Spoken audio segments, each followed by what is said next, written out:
Death of a Bounty Hunter. A Bayad Tall Tale. Written by J. Sherer and Nathan Sheck. Illustrated by Nathan Sheck. Edited by Jessica Sherer. Cover art by Malachi Ward. Death of a Bounty Hunter was produced by the Reclamation Society. For more information, please visit www.reclamationsociety.org. Copyright 2020. J. Sherer and Nathan Sheck, all rights reserved.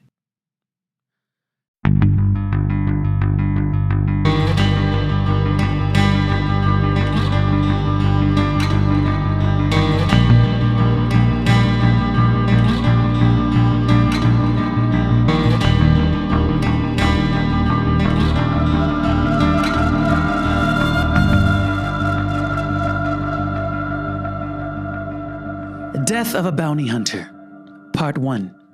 An excerpt from the Book of the Preacher, Homily 326.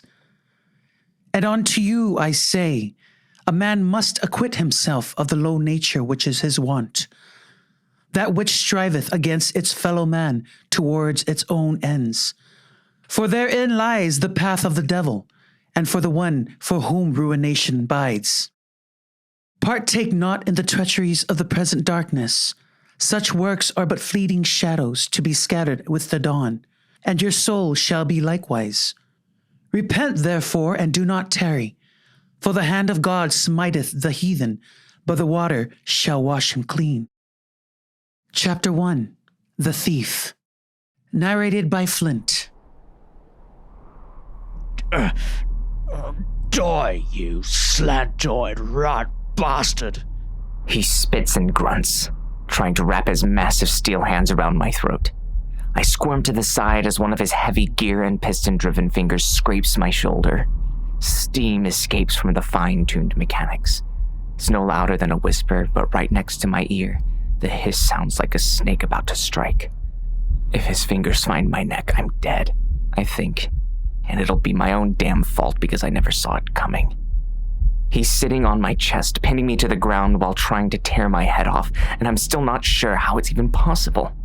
How the hell's he doing this? I shove my right hand into his face and reach for his eye. He growls and tilts his head back to prevent my finger from digging into the socket. Then he brings his left hand down in a sweeping arc aimed at my head. I roll hard to the side, barely avoiding the heavy fist as it slams into the dirt. Almost lost an ear. Gotta get him off me. Desperate, I throw a left jab that catches him on the chin. When his head snaps back, I grab a handful of dust with my other hand and throw it in his face. Shit! My eyes! I grab his shirt as close as I can to his neck and push him back. Blinded by the dust, he throws a wild haymaker at my head. It hits nothing but air. His other hand goes for my neck again. One of his fingers thumps the side of my skull, and it feels like the head of a hammer. And then with a quick twist of his hand, he manages to slide his fingers around my neck. So this is how I die. Head ripped off in the middle of the desert. Great. His bloodshot, dirt-infused eyes go wide, and an evil grin creeps across his lips. The alloy fingers squeeze. I try to gulp down one last deep breath, but it's too late. My air's cut off. And in seconds, those inhuman hands will collapse my trachea before separating my head from my torso. I close my eye and wonder whether or not it's worth throwing up a desperate last-minute prayer. Who the hell would I pray to, I wonder?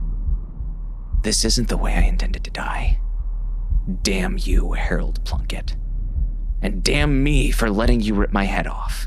I'll see you in hell and return the favor. I resign myself to the blackness of death when I feel the alloy fingers begin to twitch. An irregular spastic jolting. With each odd convulsion of his fingers, the pressure on my neck eases. My eye jumps back open in time to see Plunkett's grin fade. No. No. No, no, no, no! With one last convulsion, his grip fully releases. I open my mouth and try to gulp down air, but get nothing. Plunkett scrambles off my chest and dives for my satchel. He needs what's in that satchel, I think. He needs it bad. I roll over, try for air again, and get a second helping of nothing. I'd been using the satchel as a pillow before Plunkett's ambush woke me. He grabs it and tries to rip the flap open. My right hand finds the .45 caliber herb on my hip. I suck down a clean, clear breath of fresh air as I draw the pistol. The onset of oxygen feels like new life. I roll over and aim the herb .45 at him. "Hey, shithead." I manage to choke out of my burning throat.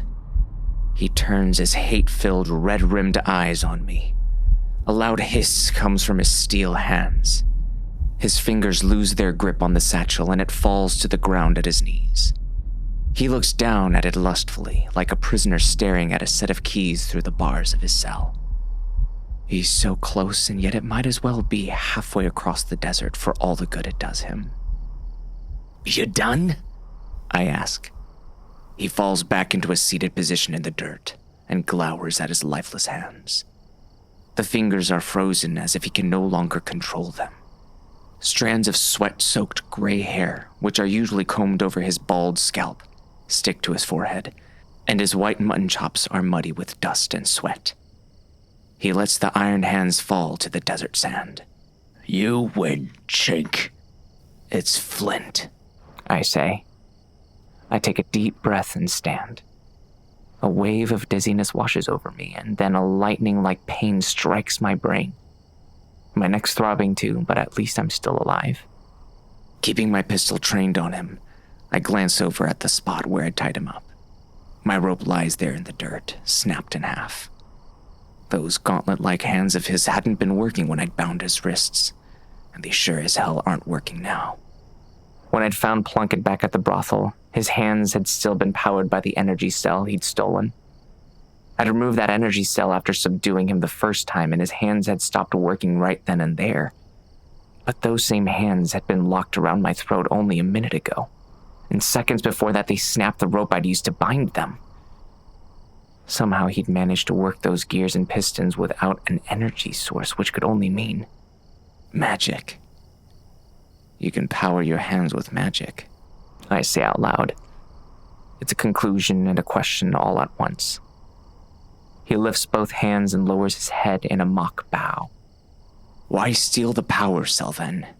I ask, but I already know the answer. Looks exhausted, as if he's been hammering railroad spikes into the ground all day long. The mental, emotional, and physical energy he has to expend in order to power his hands must be completely draining. That's why he had less than a few minutes to make his escape and kill me, and also why he stole the energy cell in the first place. "Or should have gone for the energy cell first." "Nah, you should have taken the herb and put a bullet in my head." He lifts his right hand, and even that seems to exhaust him. "Look like any of these fingers would fit through that trigger guard." "Shit luck then, I guess," I say. He scowls at me. If he could still move his fingers, I have a feeling he'd give me the middle one.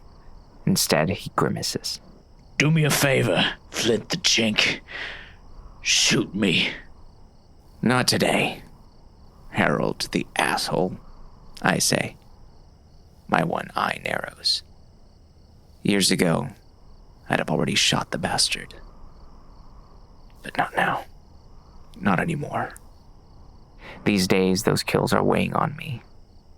I holster my gun and walk to the satchel. Picking it up, I pull out another cord of rope from inside. It's my last one. Sighing, I put it back and pull out my only set of manacles. At least I've got options. "Think you can break these?" I kneel next to him and fasten the manacles to his upper forearm, just above where the steel connects to his flesh. "Give me your pistol then, or I'll do it myself." "Trigger guard. Remember?" "Damn you, just shoot me and be done with it." The energy cell he stole is worth a small fortune, but not all juries would hang him for it. He could get lucky. Besides, I've done enough killing for one lifetime, and I'm barely a quarter of the way through mine, I think. When he realizes I won't do it, he spits in the dirt. "Go to hell, Sineman," he says before falling silent. I'm glad for that. My throat feels like shit. I walk to what looks like the least uncomfortable spot of earth around.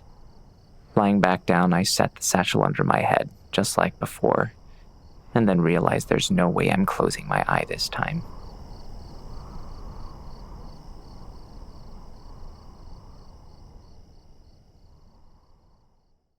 Chapter 2, The Sheriff of Jericho. Narrated by Deckard. I read the note again. It's short, to the point, and cuts me to the core. I crush the piece of paper in my palm and squeeze my fist until beads of sweat form on my brow. It ain't working. Nothing they've tried has. I catch a glimpse of myself in the small mirror on my desk. My own reflection disturbs me. The sleepless nights are taking their toll. Deep gray circles have formed under my eyes and won't go away. My hair, which is slicked back against my head, needs to be washed and cut. Or does it? I wonder. Maybe that's just pointless vanity. Not working. I consider that. She did warn me. But if this doesn't work, what then? I hurl the crumpled note into the ashes of the jail's fireplace. Fear and anxiety chew up my gut. I grab my hat and slide it onto my head. It's not over. Not yet, I remind myself. That allows me to draw on my anger. That's the only thing that keeps me sane. The fury. I storm out the front door of the jail. Outside, the posse finishes prepping our horses. My latest hired-on deputy, a cocky young Ironman named Fancy, leans against a nearby support post. He pushes himself off it and straightens up when he sees me. Flinty's back. Just in time. So he is. Flint's horse approaches the jail with a second horse in tow. A man I know sits on the trailing horse, Harold Plunkett. The bastard's steel hands are manacled together. He looks defeated, as he damn well should. Good job, Flint, I think, and not for the first time. I haven't got much hope left, but this is something. He have it? I asked the one-eyed bounty hunter. I'd prefer Flint to be sworn in as a deputy, but he only takes one-off jobs. The Cyberman, or whatever the hell he is, likes to keep to himself. I keep paying him because he's too good not to keep around. He reaches into his satchel and draws out a small metal cylinder, the stolen energy cell. A device capable of powering giant machines for years. Insanely valuable. This'll give me credibility. Maybe even buy me some time. Flint tosses me the cell. I catch it, stuff it into my vest's breast pocket, and give Flint a nod of thanks. Then I turn to the piece of shit behind him. Plunkett's eyes meet mine. He can't hide his fear. And beneath that fear, anger. The frustration of a defeated man who's run out of options. My lips play at a smile while his curl into a snarl. Sheriff. He mutters the word like a curse dipped in sarcasm. You know, Deckard, you can go straight to... I draw my gun and shoot him between the eyes. His lifeless body topples over backwards and falls into the dirt street. Shoving my smoking pistol back into its holster, I look over at Tats and Gary, who are both standing in the street next to their horses. I motion to Tats, the one female deputy in my employ, and say, "Axe." The olive-skinned Teewan sorceress tosses me a tomahawk as I stride to Plunkett's dead body. Lifting the small axe over my head, I slam it down into his forearm. Feels good. Blood splatters onto my boots as I bring the tomahawk up and down twice more. It helps remove the fear, eases my nerves. I wipe the bloody blade on the dead thief's shirt and then grab the steel hand that's no longer attached to Plunkett's arm. Turning it over, I admire the gears, the pistons and rivets and the plating. My frayed nerves are satiated. I take a deep breath as a wave of calm washes over me. I needed that, I realize. Tossing the tomahawk back to Tats, I turn to the bounty hunter. Got another job for you, Flint, I say. He hesitates. He's been doing that lately, hesitating. I don't like it. My eyes narrow as he considers it, but he nods. Good. I need him. He's as good as Tats, maybe better. When? Now, the safe house. I tell him. I don't wait for him to respond. I know they all hate the safe house, but I don't give a shit. It's a necessary evil, and I don't have a choice. Plunkett's steel limb in hand, I stride to my horse and mount up. Fancy, Gary, and Tats follow my lead. I can feel the fear returning. Pisses me off. I kick the horse and take off at a quick clip. As I pass Plunkett's dead body, I stare at the pooling blood around his head and severed arm. Serves you right, you thieving bastard. You deserved worse. I should have handed you over to the Dusk finders. But maybe your stupidity buys me more time. I can't help myself. Despite the fear and the anger, I smile.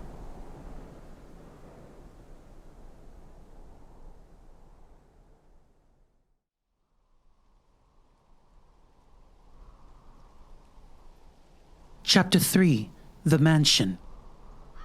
Flint. I accepted Deckard's offer. But why, I wonder? Did I have a choice?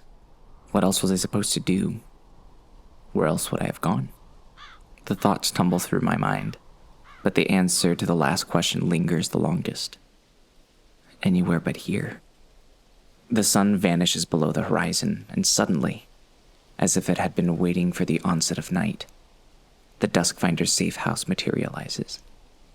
And like the room at the end of a hallway inside a nightmare, we keep moving toward it. Despite knowing I'm wide awake, the same macabre laden dread remains. The sense that I know the outcome before it happens, and the outcome is bad. I don't have to be here, I think. I don't need this job. I don't need the money. I could have just moved on. Holy shite, man. Creepy as a fairy's arsehole, that is. Fancy blurts. Some folks get quiet when they get scared. Others say what don't need saying. Fancy's the latter. But the rest of us are thinking the same thing, minus the part about the fairy's asshole. Whatever the hell that means. Everything about the Duskfinder's safe house whispers strange. Like looking at a quickly sketched caricature or a reflection in a warped mirror. No perpendicular lines, no right angles. It's like every board in the mansion's frame has a subtle, almost imperceptible curve to it.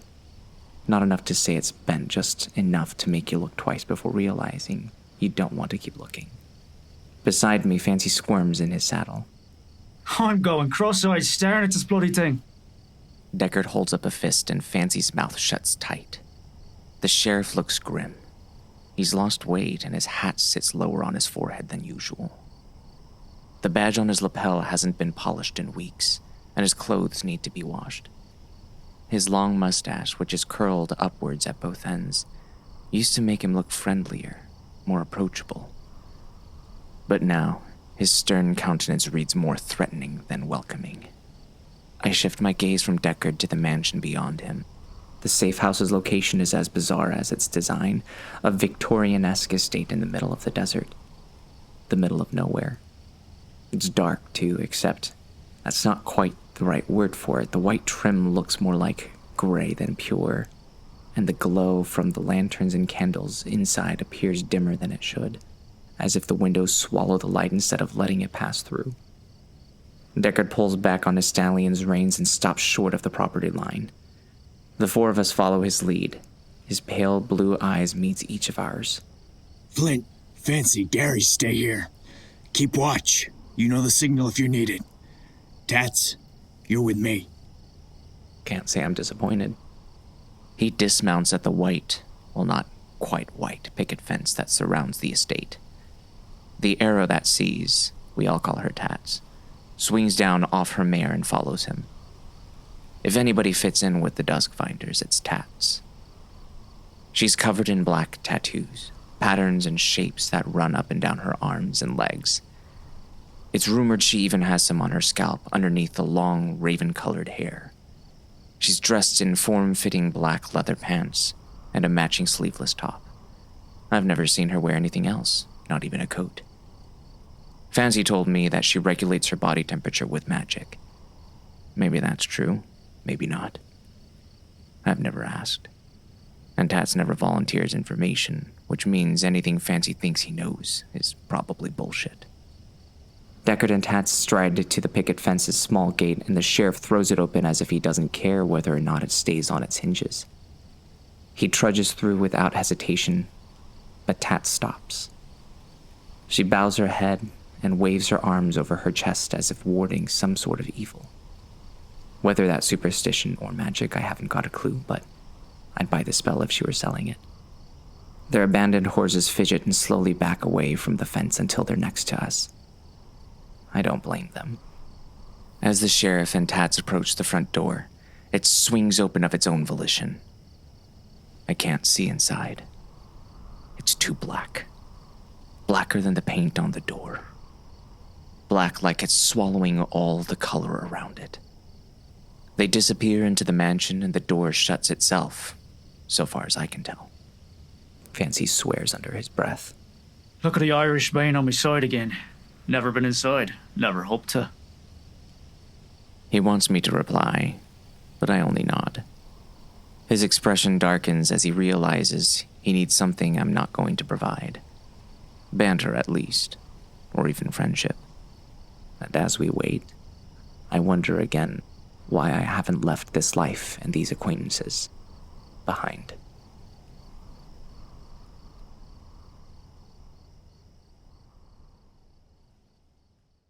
Chapter 4. The Dusk Finders. Deckard. There's power in this place. I can feel it. But is there enough? Tick, tock, tick.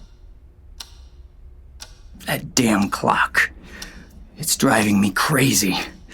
Tick, tock. The whole room's driving me crazy. How much longer? I ask. The guy leaning against the bookshelves, they call him Skelter, shrugs. He shrugs. I'll rip the cigarillo out of his mouth and stab him in the forehead with it. See if he shrugs then. I don't know Skelter well. He's tall and lanky, all 6+ feet of him. His hat's angled low over his forehead and tinted glasses hide his eyes. Purple smoke from the cigarillo slips through the corners of his mouth. His skin is almost translucent, which makes his long, thin fingers seem skeletal. He admires the machinery of Plunkett's severed hand and runs his gaunt fingertips along the steel plating. Creepy bastard. The room feels heavy. It's hard to breathe in here, and the shadows are odd. More like figures than shadows. They move chaotically but intentionally, as if they're trying to sneak up on me. It's a drawing room of some kind, stocked with old books. More books than I've ever seen. Tats sits in a wide cushioned chair just outside the writhing shadows, but she looks far from comfortable. That's saying something for a sorceress. Skelter, though, looks downright pleasant. He catches me looking at him and waves Plunkett's severed hand, then smiles at his own morbid joke. Creepy bastard. Remember, I tell myself.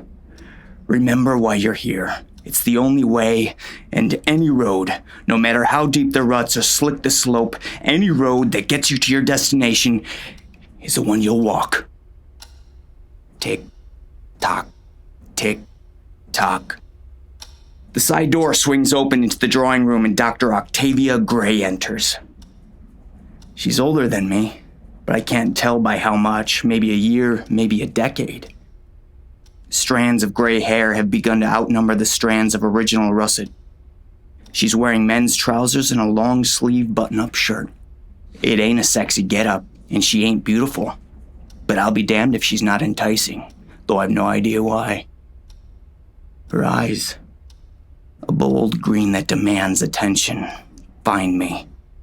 Her sharply angled face betrays no emotion, but her lids close over those intense green eyes, and she shakes her head. My heart stops. Panic claws at my chest. I force it back down with rage, shutting my mouth and squeezing my jaw till it hurts. There's nothing more I can do. It will run its course now. Her voice is smooth and easy, but the words turn the sound into a siren-like shriek. No! I've exhausted the resources at my disposal, which are, in this case, limited. That ain't good enough. She steps closer. My hand drops to the ARP 45 on my hip. Skelter pushes himself off the bookcase. Tats stands as if to remind Skelter she's still in the room.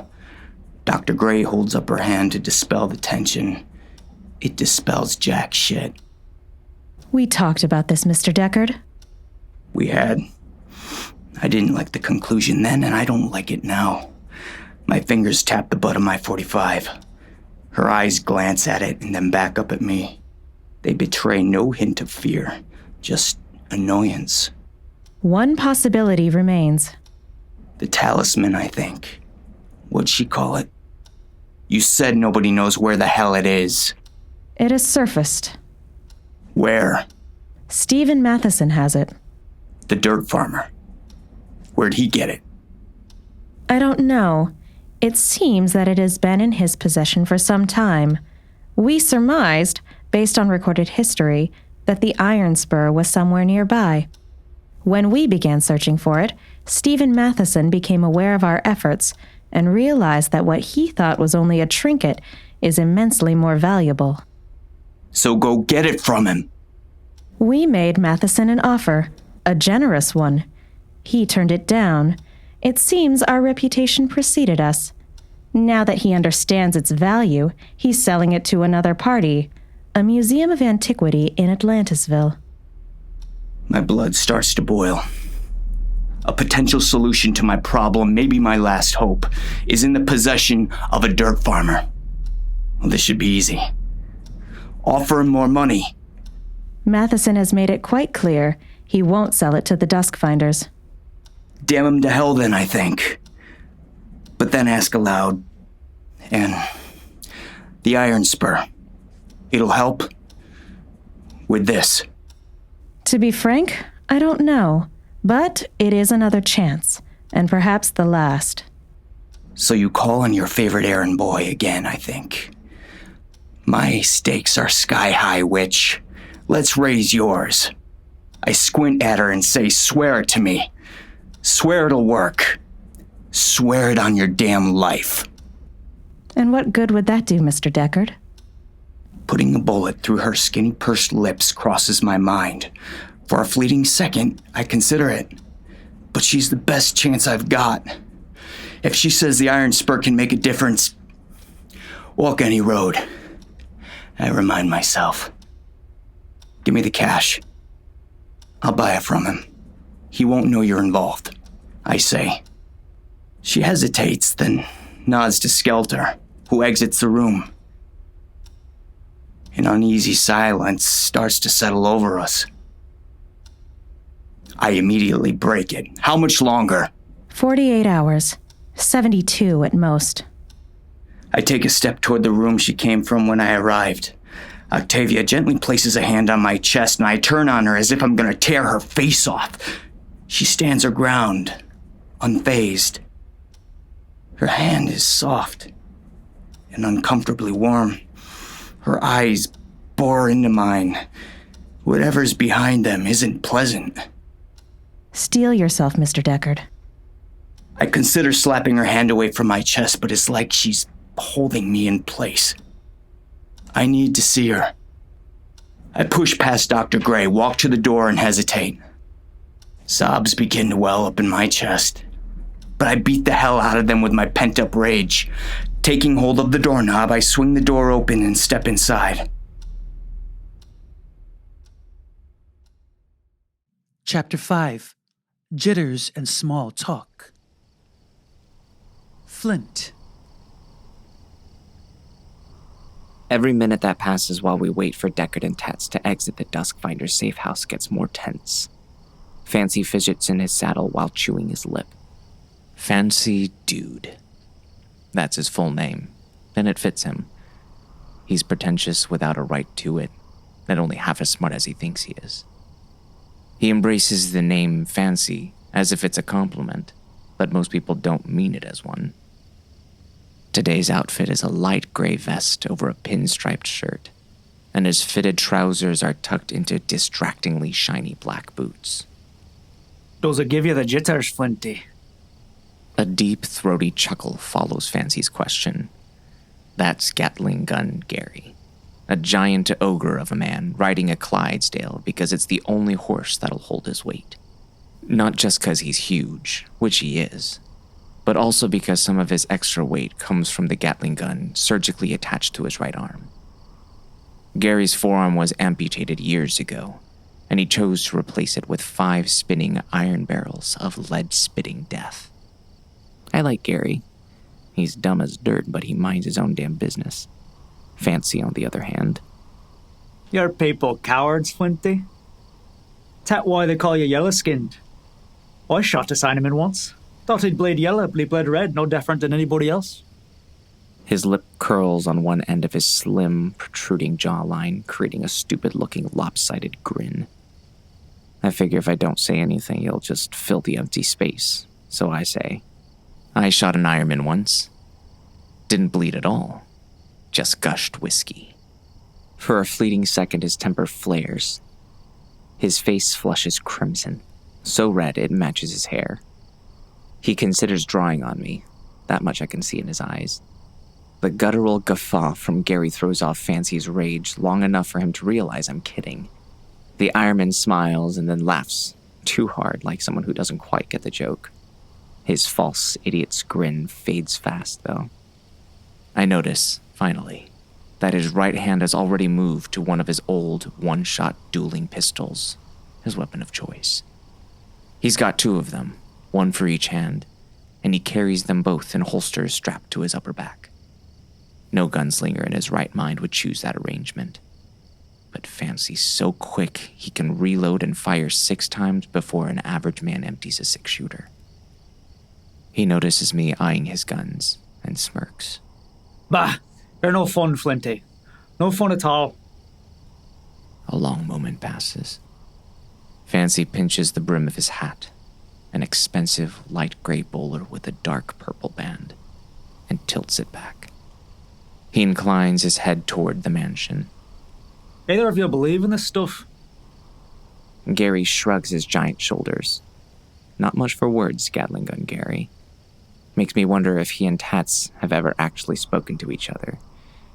I suppose Fancy's inability to shut his mouth makes up for both of them. I'm glad I'm out here. Aye. Amen to that. Our horses shuffle their feet, and the unease settles back into our bones. I spit into the dirt and fight the shiver that wants to run down my spine. So why are you still here, Flint? I ask myself. I don't have a good answer.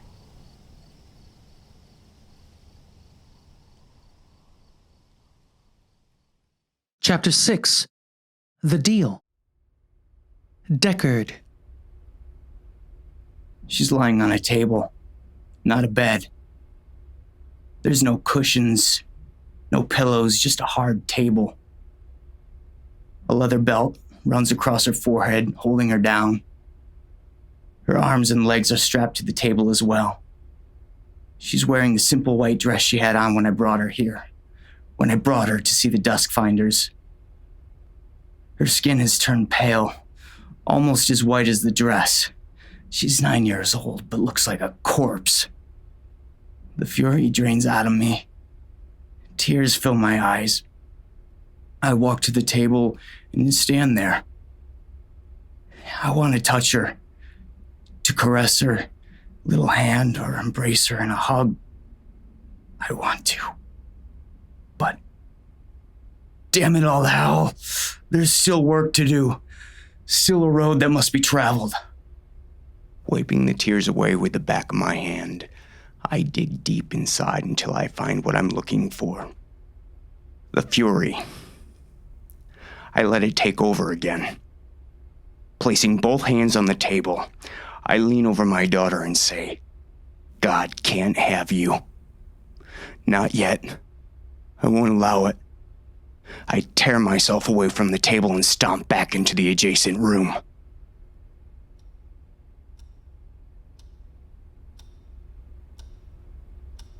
When I walk back into the drawing room, no one has moved. Dr. Gray and Tats are standing there, both silent, waiting for me. Skelter enters from the other side of the room. He's got a small chest with him. The money. I stride to Octavia and I glare down at her. I'll be back. I'll have the iron spur. You be ready. Of course. I incline my head to Tats, who moves to where Skelter stands. He cocks an eyebrow and offers her the wooden chest. She takes it and we both turn to leave. Oh, Sheriff Deckard. I haven't properly thanked you for returning our stolen property. My eyes narrow, but I nod my head. She's not done yet, No problem. I say. Skelter indicated that the thief, Harold Plunkett, was killed during the retrieval of the energy cell? Yeah, the bastard's dead. Is there a problem? We requested that he be brought here, alive. Next time, I'll deliver your bounty breathing and begging. I'll even tie a red bow around his neck. I expect you will, Mr. Deckard. You know the rules. We execute judgment, and you're not one of us. Yet. Something in her tone infuriates me. The threats are subtle, but they're there. I glare back at her through narrow eyes. If she dies, I'll kill you and burn this godforsaken place to the ground. I got you your energy cell, I took care of Plunkett, and I'll bring you the damn talisman.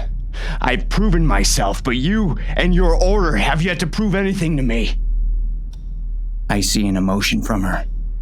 Deep behind those eyes, a hint of rage. There. Now you get it. Now you feel what I feel, I think. Her emotion only makes me bolder.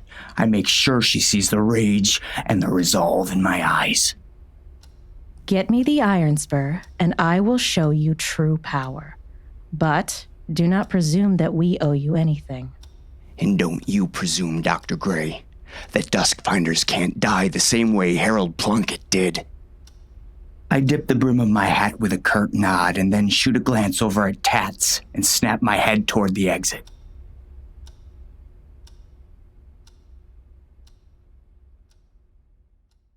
Chapter 7. Jericho. Flint. Deckard looks different, angrier. Before he was at a low boil, now he's close to outright madness. There's something else too.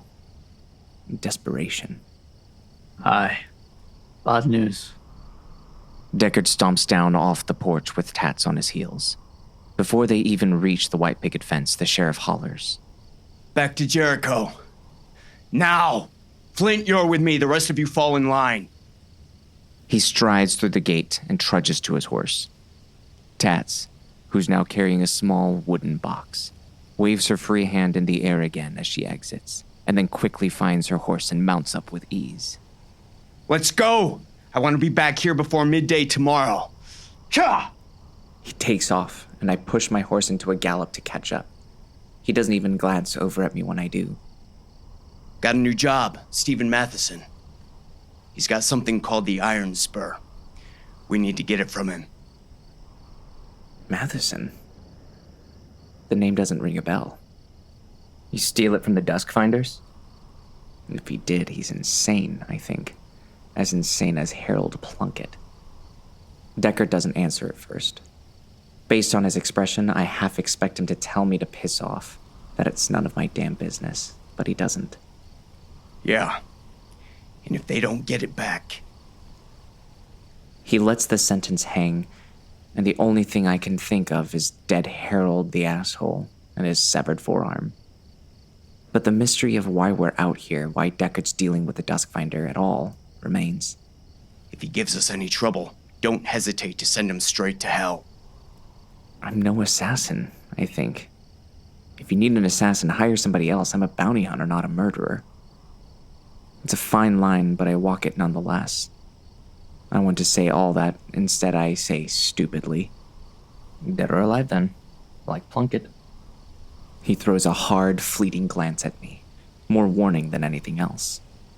Just dead is fine with me. I keep my head down and drop back a horse length.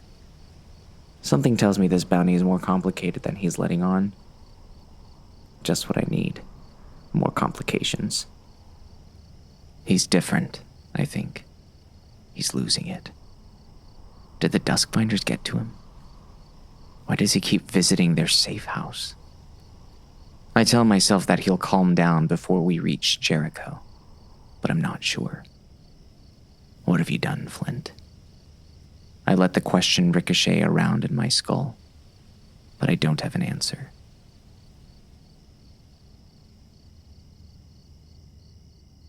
We hurtle into Jericho after midnight, through the gate in the giant wall that's made from the thick trunks of redwood trees.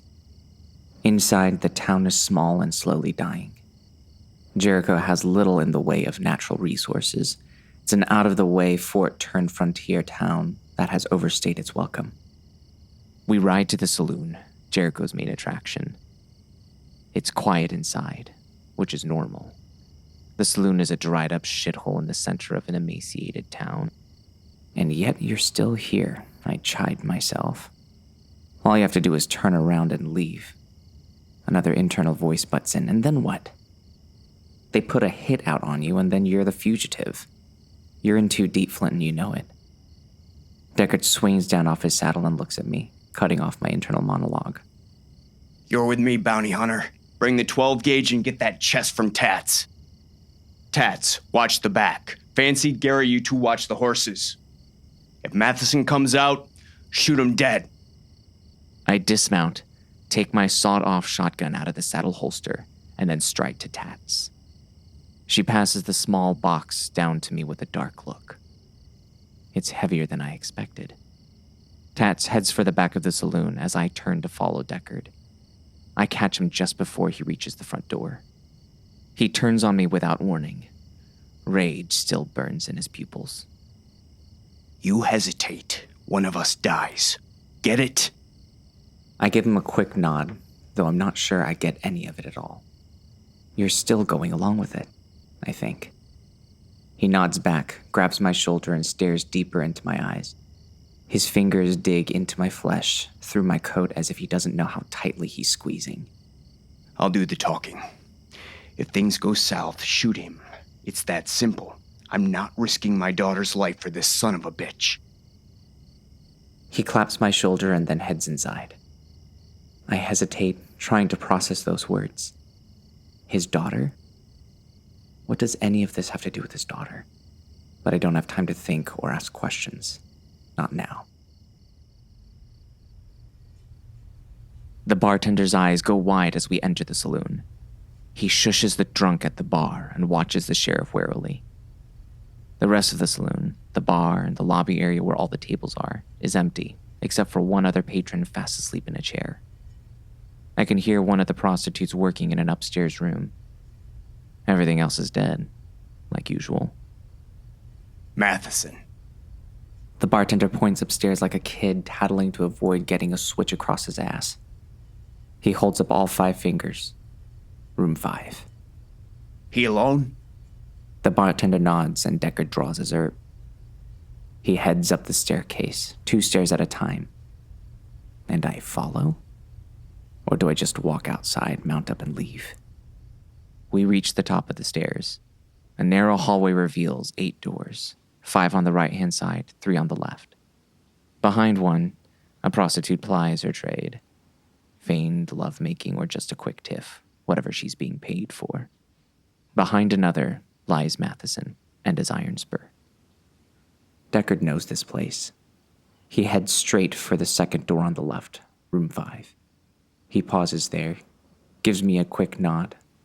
I reciprocate and ready my shotgun. You know something's wrong here, yet you keep following him, I say to myself. It pisses me off. What the hell am I supposed to do? His daughter's in trouble? What does that even mean? He puts his boot through the door. It splinters and swings inward. We charge inside, gun barrels leading the way, and now it's too late. And the voice that kept telling me to leave is the first one to die.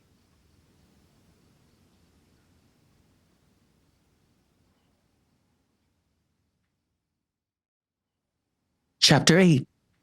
The Dirt Farmer. Deckard. Stephen Matheson, the rat bastard. He's at the dresser, shaving in the cracked mirror. His eyes go wide. He takes a step back and holds up his hands. Huh, what the? Sheriff? Damn, you scared me half to death. Where's the iron spur? What?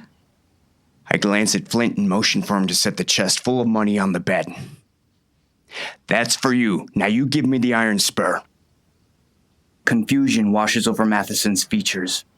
A drop of water laced with shaving cream slides down his jaw and falls onto his dusty overcoat. I don't understand. I take 2 long steps forward and I slam the butt of my .45 into Matheson's nose. He drops the straight razor and stumbles back into the wall. On his way down, his flailing arms hit the wooden bowl of water on the dresser. Some of the water douses my face. That pisses me off even more. I kneel and shove the .45's barrel into his temple. You've got your money, asshole. Give me the iron spur. Blood dribbles down his upper lip. I broke his damn nose. Good. Ow! What? I don't understand. I sold it. I'm sorry. They already paid me. The back of my left hand slaps him across the face. Then I grab his cheeks. My thumb and forefinger dig into the soft tissue on either side of his mouth. His blood smudges my palm. I ram my knee into his chest and shove him to the ground. Using my weight, I pin his torso into the space where the wall meets the floor. I'm the highest bidder. You're selling it to me. But the museum, the one in Atlantisville, I slam the butt of the .45 into his temple. He yelps and squirms underneath me, but I keep him pinned to the wall. I don't give a shit about your museum, Stephen. There's your money. I'm paid up. Now, where is it? His eyes go wide. Realization hits him. Oh, no, wait, they see you, didn't they? No, I told them I wouldn't sell it to them, no!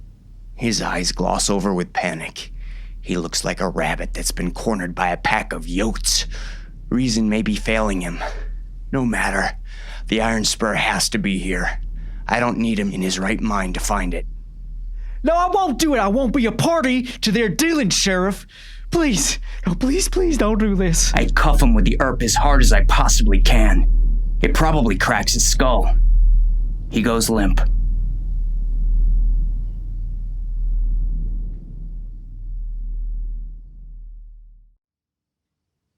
Chapter 9. Negotiations. Flint. For a second, I think Deckard killed him. I could hear the butt of the gun rebound off bone. I glance at the wooden box on the bed. Something doesn't add up. What's the box for?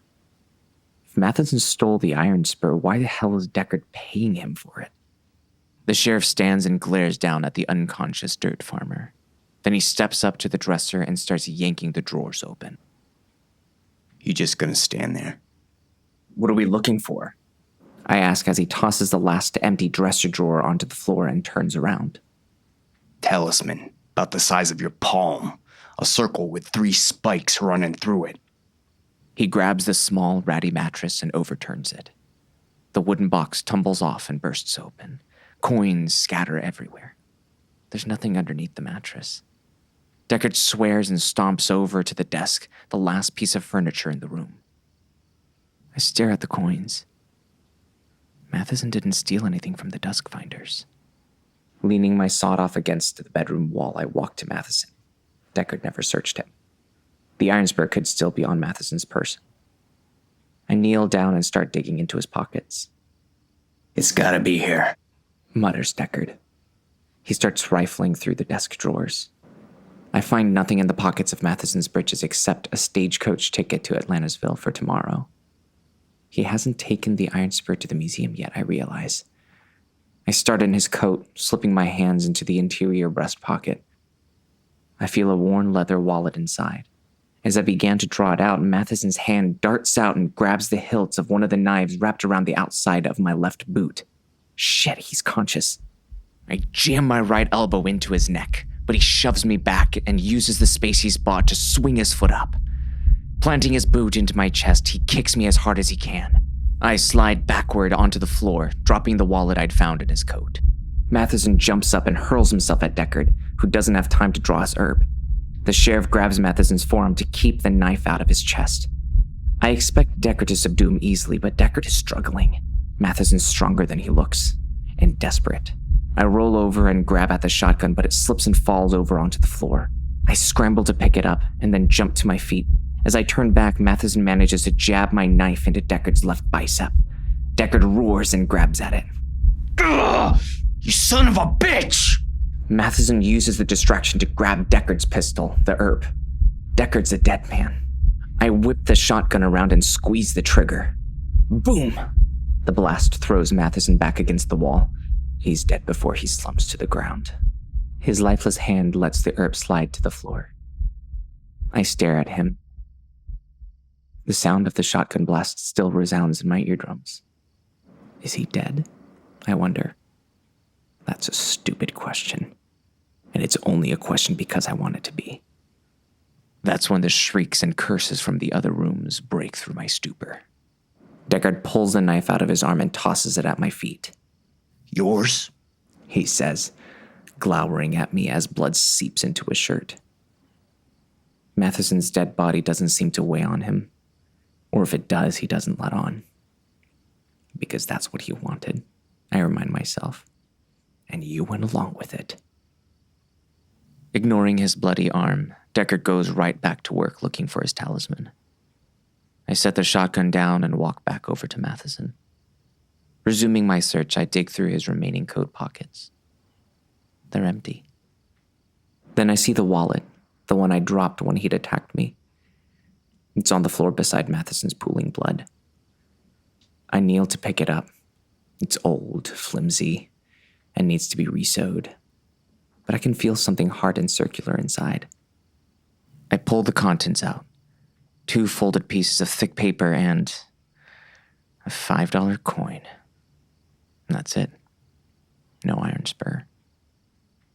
One of the pieces of paper slips out of my grasp and tumbles to the ground. I unfold the other one. It's a grainy photograph, a close-up of an iron trinket, a circular band with 3 parallel spikes welded into it. The center spike splits the circle in half. It's longer than the other 2 and pointed in the opposite direction. I recognize it from Deckard's description. The iron spur. I stand and glance over at Deckard as he slams the last desk drawer shut. Hey, I say. I hold out the photo for him. His eyes narrow. He strides to me and snatches it out of my hand. I watch his countenance drop. A look of utter devastation crosses his features, but only for a brief second. Then, as if the heartbreak had never even been there, the anger resurfaces with a vengeance. His face contorts into something demonic. He slams his boot into the dirt farmer's body. No, you bastard! No! Deckard bends down to pick up the gun Matheson stole from him. Straightening, he proceeds to unload all 8 of the Earp's rounds into the corpse. I hear a few more shrieks from the other rooms, but they're muted this time. Deckard shoves the .45 into his holster. There's more than rage in him now. He's breathing hard, starting to panic. He grabs the mattress and with a loud grunt, turns it over again. I watch him begin to tear the mattress apart with his bare hands. That's when I notice the second piece of paper, the one from Matheson's wallet that I dropped next to his body. Matheson's blood, flowing even more freely after Deckard's outburst, gradually seeps towards it. I grimace and pick it up before it's soaked in blood. It's larger than the photograph of the iron spur, but thinner. I unfold it. It's another photograph, a higher quality one. A thin, plainly dressed woman stands in the center. She's smiling, though just slightly, as if that's how her lips always look. Her hands rest on the shoulders of two children, a boy and a girl. The boy squinting and clearly annoyed. The little girl's head is cocked to the side as if she's wondering how the camera works. This is his family, I think. Matheson's family. My heart skips a beat. He's got a family. Deckard stands. He's still seething, but the manic bloodlust is fading. His wild eyes take in the rest of the room. It ain't here. All he brought was that damn photograph. I nod and stuff the photo of Matheson's family into my coat pocket. It doesn't seem right to just throw it back on the ground in Matheson's own blood. My stomach drops at the thought, and for a second I think I might puke. Deckard moves back over to Matheson's body. He kneels, double-checking the dirt farmer's pockets. Like me, he finds nothing. When he stands, I notice that his trousers and fingers are covered in blood, but he doesn't seem to notice or even care. Matheson's blood must be all over me too, I think. But when I look down, I don't see any. It's not here. But he hasn't taken it to Atlantisville yet. We've still got time. Let's go. Deckard turns to leave, but I catch his upper arm. He turns his feral eyes on me. What the hell happened here? I want to ask. But I can't find the right words, and I think I already know the answer. This wasn't us catching a thief. This was a bad business transaction. He pulls his arm out of my grasp, but keeps his eyes even with mine. This ain't over yet, Flint. He strides out of the room. His heavy footsteps echo down the hallway. I walk to the door, but then turn back to look at Matheson's body. But I don't see Matheson at all. I see the plainly dressed woman with a slight smile and the two children, the little girl and the little boy. Deckard's right. It isn't over. It's just begun.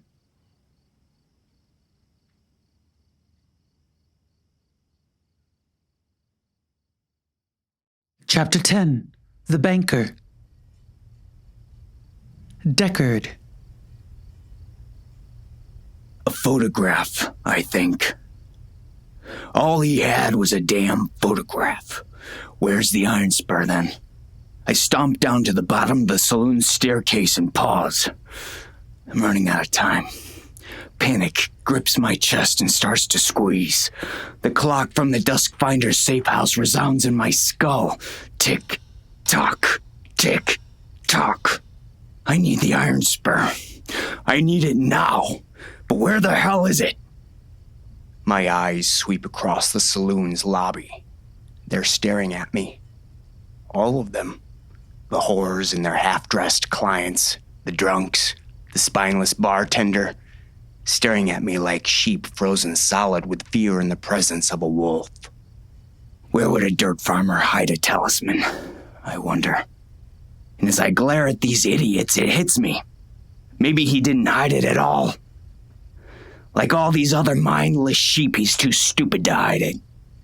The farm, I think. It's back at his farm. The saloon's swinging doors squeak. Fancy enters. His dueling pistols are drawn. He looks at me. His eyes drop to my shirt and trousers, which are covered in blood, both Matheson's and my own. Then the Ironman glances at Flint, who's descending the staircase behind me. Fancy hesitates before holstering both pistols. Turning to the front door, I snarl at the bartender. Room 5 needs cleaning. And call the undertaker. That the dirt farmer's blood? What was his name? Madison? Madigan? I turn on the voice, ready to cut off further questions. Ellis Warburton, the banker. He's sitting at one of the tables near the bar, arms crossed over his bare torso. He's wearing a pair of flannel shorts and nothing else. Folding one leg over the other, he takes a long drag from his cigar. The prostitute, who's using his fat ass for cover, slinks back and away toward the bar. Smart girl. Warburton blows white smoke into the air and licks his lips. Now just what did that rat bastard do? That's law business, not yours. My hand travels down to the ARP 45. I know it's empty, but he doesn't, and I don't have time for his bullshit. He holds up his hands in an apologetic defense. No disrespect intended, Sheriff. It's just that I'm concerned, you see. That, fellow up there came by my bank earlier today, brokered transport for a package with one of our hired couriers, even paid extra for the armored freight and insurance. Found it a bit strange, him being a dirt farmer and whatnot. What'd he send? Small package, not heavier than a pocket watch. I haven't a clue what was inside, as he never showed it to me. He was acting real odd. Seemed nervous and jittery. Figured that might be why y'all paid him a visit tonight. Where's that stagecoach headed? Tumbleweed Junction. Then Red Rock, with a final destination of Atlantisville. My heartbeat speeds up. Panic, laced with excitement now. Maybe you're not as stupid as I thought, Matheson, I think. To Ellis, I say. When did it leave? Just after dusk. Must have been, 3 or 4 hours ago now. One thing I should warn you about, Sheriff. Matheson mentioned something about hiring a Pinkerton to meet the coach in Tumbleweed Junction. If that's true, I reckon he'd be with him by now. A Pinkerton? That's what he said. He was mighty concerned about whatever's inside that package, as you yourself seem to be. The banker shrugs under my scrutiny. A Pinkerton. Could mean trouble. But it could also mean the iron spurs aboard that coach. I squint back at Ellis. Get dressed. I beg your pardon? I don't want no trouble with the stagecoach company or the damn Pinkertons. You're my insurance. I mean... You got a problem, Mr. Warburton? I ask. His mouth shuts and he stares at me with wide eyes. Then he shakes his head. Good. Get dressed. Now? Am I gonna have to ask you again? But You got 2 minutes starting now. He stands, hesitates for one long second more, and then waddles toward the staircase. Out of the corner of my eye, I catch him past Flint at the foot of the stairs. Inclining my head to the bounty hunter, I snap it toward the door. Night's not over. We've got ground to cover.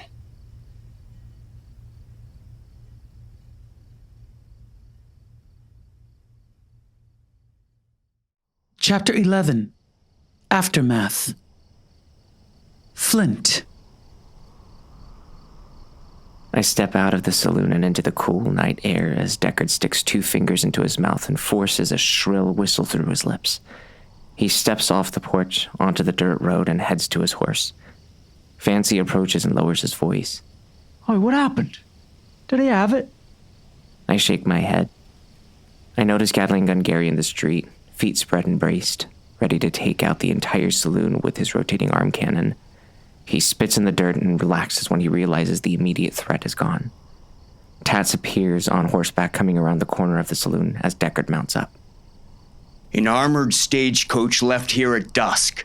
The Iron Spur, that's what we're after, might be on it. Tats, Gary, you come with me. We're gonna track down that coach. Flint, fancy you two head to Matheson's farm. See if you can find it there. If you do, you send Fancy to get me. He'll be on that stagecoach or at his farm, so we'll hedge our bets. Gary, wait for the banker to get dressed. He's coming with us. And then get a move on. Ellis Warburton exits the saloon as Deckard finishes barking orders. The banker's clothed now. His expensive 3-piece getup looks like it's missing pieces. He wouldn't lend money to himself if he walked into his own bank. Warburton finishes putting on his dark green, 2-tailed tweed coat and pulls a tall top hat over his wispy white hair. But but the end result looks more hobo than banker. Let's go! Decker doesn't bother to wait for a response from any of us. Sticking his horse with his spurs, he hurtles down Jericho's main thoroughfare at a gallop. Tat swings her horse around and follows. Grumbling an incoherent swear word, Gary lumbers over to his Clydesdale while Warburton steps off the porch and shuffles over to a horse tied to the saloon's hitching post. I bet money that it's one of his employees' horses. It looks like the banker spends more time inside coaches than he does on horseback. Gary and Warburton mount together and take off after Deckard and Tats. Why, Mattison's dead then. I nod. Shite, he ain't got it either, eh? What do you think? I step down off the porch and walk to my horse. Fancy heels to his. Now's your chance, I think. Ride off into the night and never look back.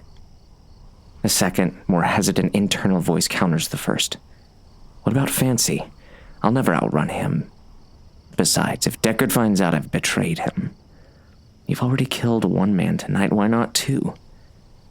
Fancy's a hell of a lot guiltier than Matheson ever was. The rogue voice snickers. You don't owe Deckard anything. Leave now while you've still got the chance. I grit my teeth, stick my boot into a stirrup, and hoist myself up and onto the saddle. Before I can turn to see if Fancy's ready, he bolts past me on his horse. Follow him and this only gets worse, the rogue voice warns, and the weight of it sits heavily on my shoulders. If I abandon Deckard, there'll be a bounty on my head. He'll send Fancy and Gary and Tats, hell, probably even the Dusk Finders. And with these two conflicting voices fighting inside my head, I head off after the Ironman.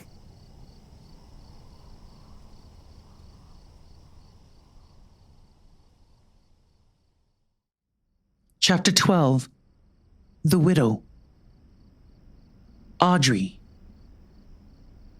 Ever since Stephen left for Jericho, I can't shake this feeling. It's hard to describe. It feels as if I can't get enough air, like I can't quite catch my breath. Sometimes I find my heart beating so fast and hard that I'm afraid it'll just stop. It's as if I know something bad has happened, or will happen, but I don't know what it is or why I feel this way. I wish he'd never discovered that thing. I don't care how valuable it is. This isn't worth it. I want to say all those things, but I don't. Instead, as I stand there with the front door of our farmhouse wide open, I say, You're a woman. She arches an eyebrow. Her hazel eyes become as wide as saucers, and her strong, square jaw falls open in a look of utter shock. She grabs her own bosom, one large breast in each oversized hand, and then looks down at her pelvis. She glances up at me in mock surprise and then frantically reaches down between her legs. Holy shit! I've been on that horse so long my pecker fell clean off and I grew tits. My own jaw drops and my face flushes as her mock surprise transforms into wild, uproarious laughter. Bending over, she slaps her knee with an open palm and shakes her head. I press my lips together as the color drains from my cheeks and my back stiffens up like a board. I don't like her. You don't need a Pinkerton detective, Mrs. Matheson. Your powers of observation and deduction are second to none. The large woman looks down at me through curious eyes. She's sizing me up, I think. I return the favor. She's taller than most men, and thick in a way that seems strong instead of lazy. Her face is round, and her hair is cropped to shoulder length. The strawberry blonde curls escaping from underneath her wide-brimmed hat soften her dusty cheeks. She's dressed like a man, too, with a long-sleeve button-up shirt, leather vest, trousers, and boots. A giant knife rests inside the holster on her hip, and the metal badge pinned above her right breast gleams as if she just polished it. The badge, I realize, is cleaner than her own cheeks are. When she sees me staring at it, she sighs and tilts her hat back. Geraldine Abernathy, Pinkerton Detective Agency at your service. She steps over the threshold into our living room and holds out her hand. I extend mine and hers engulfs it. I suddenly can't help feeling like a child. For goodness sake, Audrey, you're a mother of two and run a farm, and yet you're acting like an Atlantisville schoolmarm on our first day. Get a hold of yourself. I take a deep breath and exhale slowly as she looks around our small farmhouse. Welcome to our farm, Miss Abernathy. My hubby died years back. Geraldine will do, though. You here alone? Yes, I expect Stephen back from Jericho sometime tomorrow, and the children are at my sister's. I'm sorry to hear about your husband. Geraldine pulls a cigarette and a match from her vest pocket, then sticks the cigarette between her lips and strikes the match on her vest. She's about to light the cigarette when she catches me scowling at her. What? Let's talk outside. Geraldine rolls her eyes and walks back out the front door. I follow her.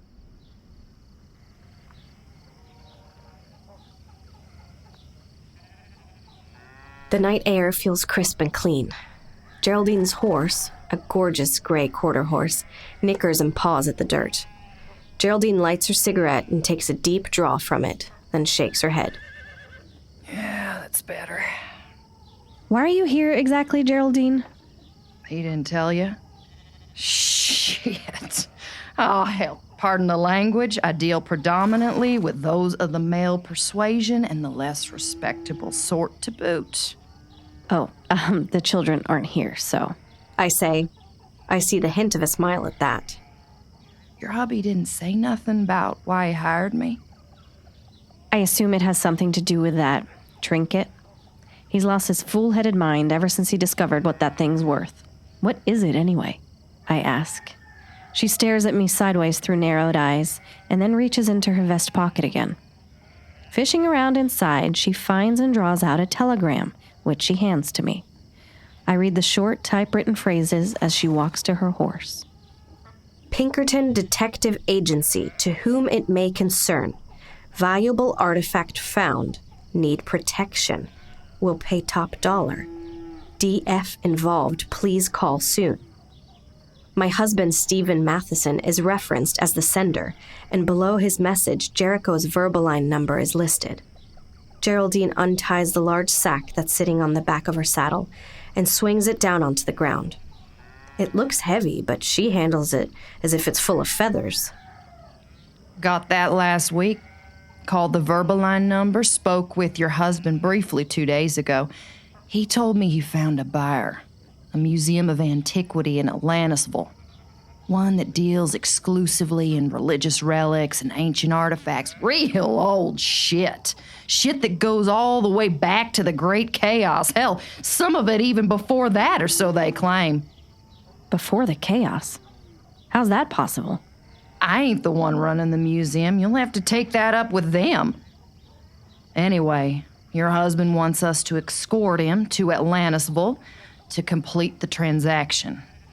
Us? Not just me. 2 of us Pinkerton signed up. Only 2 who were willing, as it turns out. Why's that? Sign of the times, I guess. Not many willing to believe in tall tales, mystical artifacts, the paranormal. Hell, they even got people debunking magic. Strange times, Mrs. Matheson. Strange times indeed.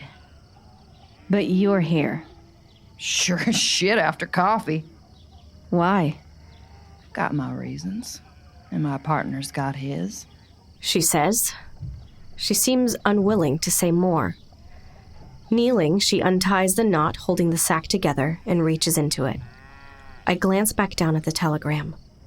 2 letters on the piece of paper keep catching my attention. Every time I look at them, anxiety stabs me in the chest. How silly. I chide myself, but the feeling remains. I walk over to Geraldine and hold out the telegram. My thumb indicates those 2 unsettling letters. What's this? What's DF? She stands, but doesn't bother to look at the telegram. Her eyes go cold and hard, and it seems as if she's looking straight through me. Dusk finders. Far as I'm concerned, every one of them unholy demon mongers can go straight to hell. Secret society bullshit, the dark arts, who knows what else. When I'm told those folks want something, I aim to make sure they ain't never gonna get it, especially if those damnable things have supernatural powers. Dusk finders. A chill rattles my spine. It's just a word, I think, just a name. But as I think that, and as I look down at the litany of weapons in Geraldine's open sack, it feels like much more than that.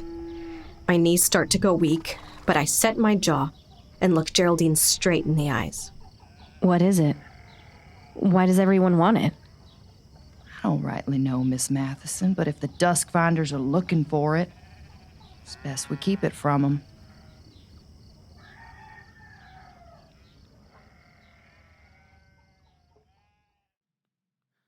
Death of a Bounty Hunter. A Bayad Tall Tale. Written by J. Sherer and Nathan Sheck. Illustrated by Nathan Sheck. Edited by Jessica Sherer. Cover art by Malachi Ward. Death of a Bounty Hunter was produced by the Reclamation Society. For more information, please visit www.reclamationsociety.org. Copyright 2020. J. Sherer and Nathan Sheck, all rights reserved.